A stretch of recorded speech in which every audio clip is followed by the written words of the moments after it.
ସ୍ୱାଧୀନ ହାସଲ କଲା ପରେ ଦେଶ ଦୁଇ ଭାଗ ହୋଇଗଲା।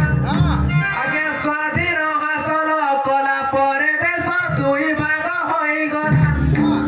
ଜାତି ଧର୍ମ ନେଇ ଏପରି ବିଚାର ବହୁତ ଖରାପ ଥିଲା। ହିନ୍ଦୁମାନେ ଆଜ୍ଞା ଭାରତରେ ରହିବେ, ମୁସଲମାନ ପାକିସ୍ତାନରେ। ଭାରତକୁ ଭଲ ପାଉଥିବା ମୁସଲିମ